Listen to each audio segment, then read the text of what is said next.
नमस्कार, आप देख रहे हैं पूर्विया टीवी। इसका मुख्य उद्देश्य था कि दिल्ली में शराब नीति का विरोध करना, क्योंकि शराब से घर परिवार बर्बाद हो जाता है।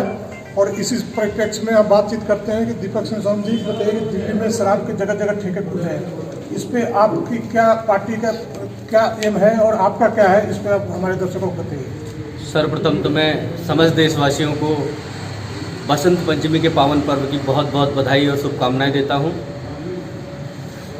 जैसा कि आपने प्रश्न पूछा कि आज भारतीय जनता पार्टी के यशस्वी केंद्रीय मंत्री श्री स्मृति ईरानी जी का हमें उद्बोधन प्राप्त हुआ, जिसका मुख्य उद्देश्य दिल्ली सरकार की शराब नीति, जो कि विनाशकारी नीति के रूप में हम लोग पूरे दिल्ली के अंदर समस्त जनता को बताने का प्रयत्न कर रहे हैं। हमारे बदरपुर विधानसभा के यशस्वी विधायक, तीसरी विधानसभा से सर्वश्रेष्ठ विधायक, विकास पुरुष के नाम से प्रसिद्ध नेता प्रतिपक्ष श्री रामवीर सिंह बिधूड़ी ने पूरी दिल्ली के अंदर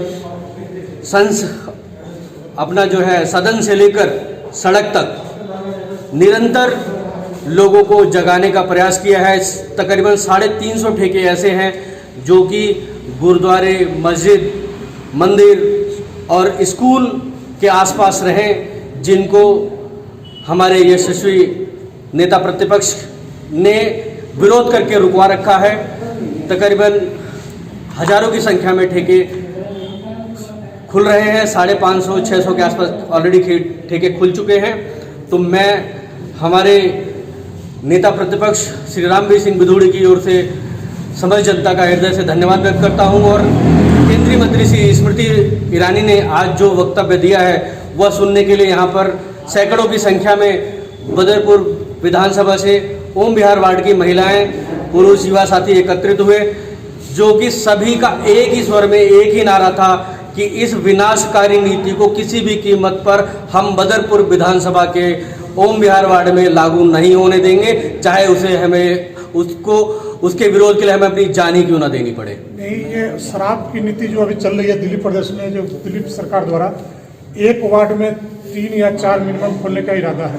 अगर ओम विहार वार्ड में, स्पेशली ओम विहार वार्ड की बात करें तो ओम विहार वार्ड में अगर शराब के ठेके खुलते हैं तो उसके लिए आप लोग क्या करेंगे, आपकी पार्टी क्या करेगी, आप क्या करेंगे? हमारी पार्टी नेता प्रतिपक्ष श्री रामवीर सिंह बिधूड़ी के नेतृत्व में, मार्गदर्शन में, हमारे प्रदेश के प्रदेश अध्यक्ष श्री आदेश गुप्ता जी के मार्गदर्शन में निरंतर सड़कों पर उतरी हुई है, जनता को जगाने का प्रयास कर रही है, विरोध कर रही है, धरने दे रही है, प्रदर्शन कर रही है। केजरीवाल सरकार जाग नहीं रही है नींद से, लेकिन उसको ये नहीं पता कि जिस सत्ता की कुर्सी पर वो बैठा है वो आम जनता ने उसको वहाँ पहुँचाया है।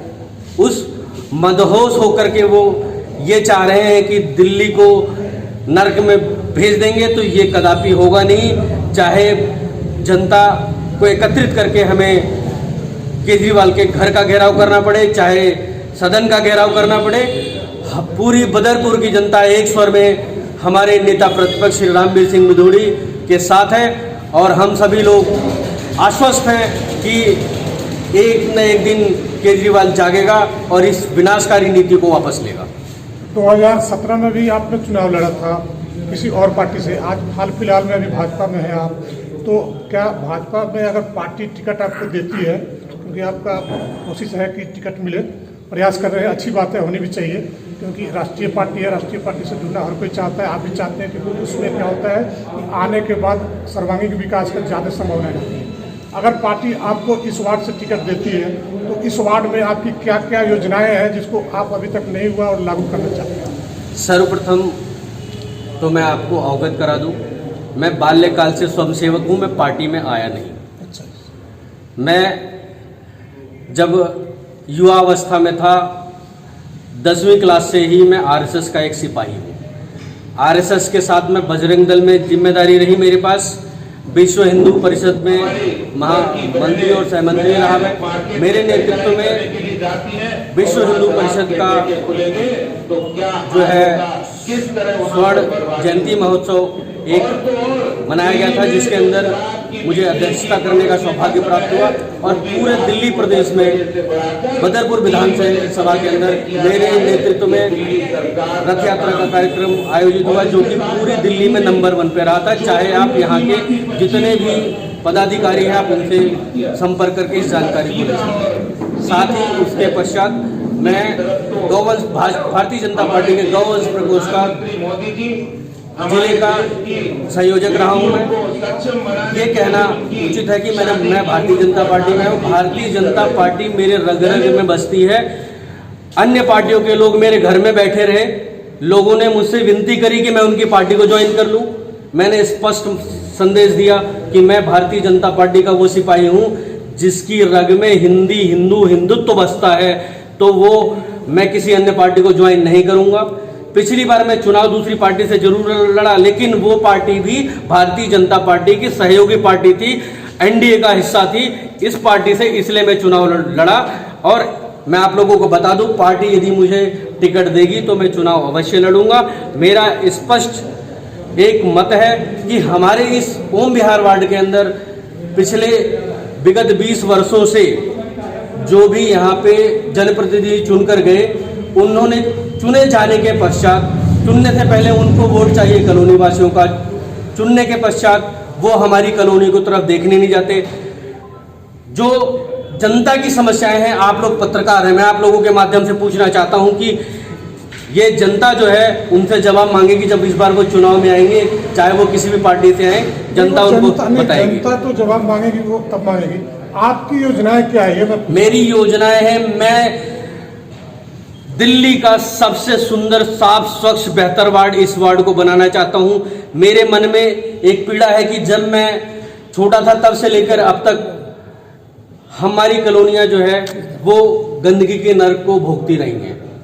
मतलब इस एरिया में न सीवर है, न सही से नाले भी नहीं है, उस सब सीवर जो नाले हैं, नालों की सफाई तो कभी कभी हो जाती है।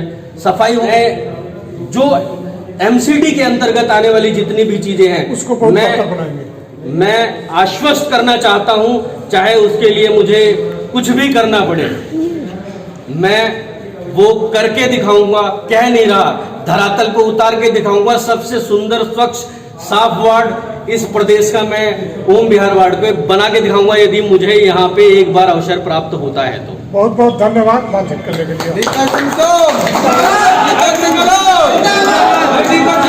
जिंदाबाद।